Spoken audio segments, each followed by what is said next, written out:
In 2012, a woman vanished from her home in Charleston, South Carolina. Her husband became the prime suspect. No body, no conviction, just a case that went cold. Nobody connected it to anything else, until police in a completely different state, investigating a completely different disappearance from 22 years earlier, ran his DNA. It came back to a bedroom in New Jersey, a crime scene from 1990. A woman named Lisa McBride, who never made it to work one Monday morning, and whose family spent 36 years being told, "We're still working the case." 2 women, 1 man, 2 different decades, and the thread connecting them was sitting in a lab freezer the entire time. The Last Normal Night, Saturday, June 23, 1990. Vernon Township, New Jersey, a lake community about an hour outside Manhattan, the kind of place where people left windows cracked in the summer because nothing bad happened there. Lisa Marie McBride was 27. She worked at a local bank. Steady, well-liked, the kind of coworker people remember decades later without having to try. That night, she went out with friends to a pub a few towns over. Nothing unusual. She was seen heading home in the early morning hours. That was the last confirmed sighting of her alive. When Lisa didn't show up for work Monday morning, colleagues called. No answer. Family went to check on her. What they found wasn't a break-in. It was a plan. The phone line outside the house had been cut at the wall. A rear window screen was slit and propped open with a log. Not smashed, not forced, prepared, ahead of time, in a way that wouldn't make noise.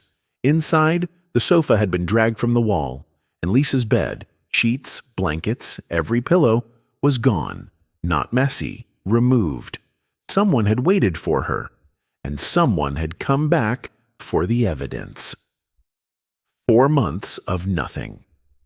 Search teams went through the woods around Highland Lakes for months. Nothing.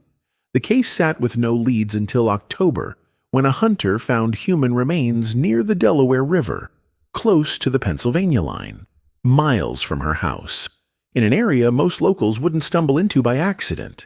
It was Lisa. The medical examiner found a fractured cheekbone.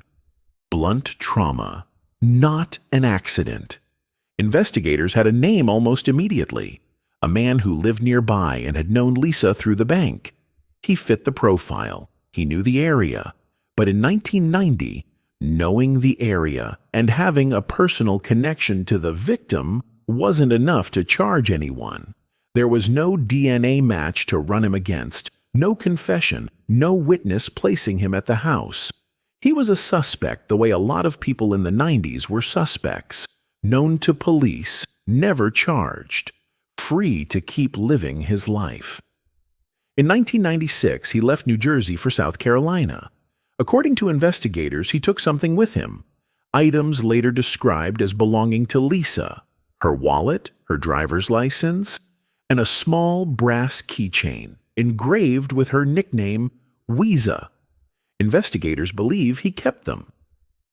6 years after a young woman was killed in her own home, the man police considered their best suspect packed up and moved on. And for a long time, that's exactly where the story stalled. The second woman, fast forward to 2012, Charleston, South Carolina. The same man, now married, reports his wife missing from their home. She's never found. A task force investigates. He becomes the focus. In 2014, he's arrested. Not for his wife's disappearance, which prosecutors couldn't prove without a body, but for obstructing that investigation. He goes to prison. And here's the part that matters for a cold case 900 miles away.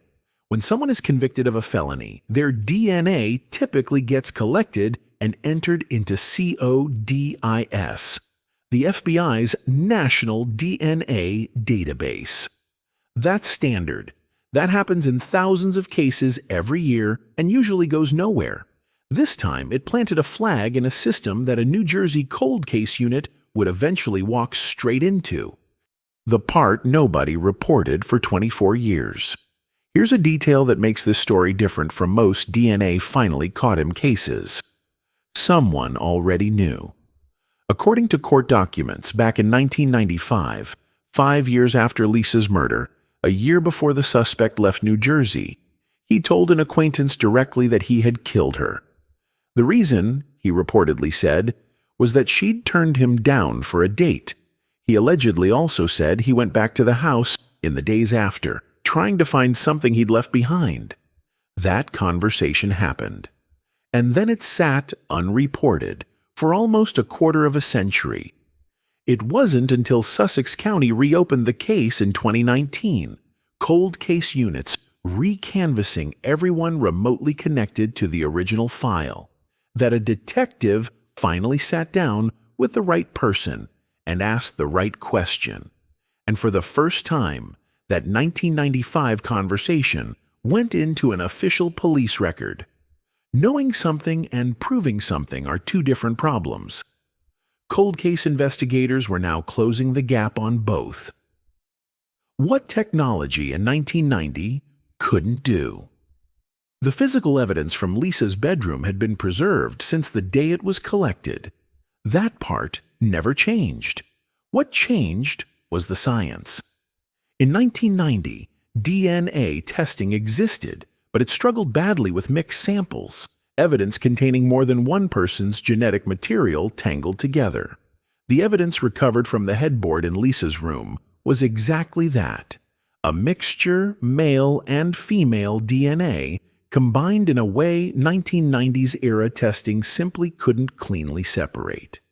For years, that evidence sat technically unusable for a national database search, present, preserved, but scientifically locked. Investigators spent years manually comparing that partial profile against dozens of possible suspects. No match. Then, in 2022, they made an unusual move. They exhumed Lisa's own remains, not to look for new evidence on the suspect, but to get a clean, isolated sample of Lisa's own DNA. With her profile now fully known and separate, modern genotyping could finally do what 1990s equipment couldn't: subtract her DNA out of the mixture and isolate what was left. What was left was a full, database-ready male profile. For the first time in 32 years, that evidence could actually be run against CODIS. The match. In early 2026, that profile went into the system. It matched a man whose DNA had been sitting in CODIS since his 2014 obstruction conviction in South Carolina. The man New Jersey investigators had considered their prime suspect since October 1990. On a Friday evening in April 2026, a multi-state task force, New Jersey State Police, the Sussex County Prosecutor's Office, Vernon Township Police, and the Dare County Sheriff's Office pulled his car over in Manteo, North Carolina, and took him into custody. He was 54 years old. Prosecutors charged him with first-degree murder, first-degree kidnapping, and second-degree burglary. At his arraignment in Sussex County days later, he pleaded not guilty. As of now, he is being held awaiting trial. He has not been convicted, and under the law he is presumed innocent unless and until proven otherwise in court. Lisa's brother Doug released a statement on behalf of the family. Nearly 36 years of living without answers, and parents who didn't live to see this day. One neighbor put it simply: the wait had been terrible for the family, and whatever comes next, they'd finally have some kind of closure. What's still missing? Two things remain unresolved. First, the items investigators believe were taken from Lisa's home in 1990. Her wallet, her license, that brass Visa keychain were never recovered, even after searches of the suspect's more recent homes and vehicle turned up other items. If those objects still exist somewhere, they'd be the kind of physical evidence that connects a person to a scene in a way even DNA can't. Second, his wife. The 2012 Charleston disappearance that indirectly cracked this case is still unsolved. No body has ever been found. As of this year, that department is still asking the public for help. 2 women. 2 open questions. 1 name connecting both files. What actually broke this case wasn't a lucky break or a slip-up 36 years later. It was 3 separate, unglamorous things stacking on top of each other over decades. Evidence that was preserved instead of discarded. A cold case unit that reopened a file nobody else was still working. And a DNA database that only works when someone else's arrest, in a completely unrelated case, happens to feed it the missing piece. That's usually how these cases actually close. Not a twist. A system, slowly doing its job, for longer than most of us have been paying attention. If cases like this are the ones you want more of, real, verified, no embellishment, subscribe, and I'll see you in the next one.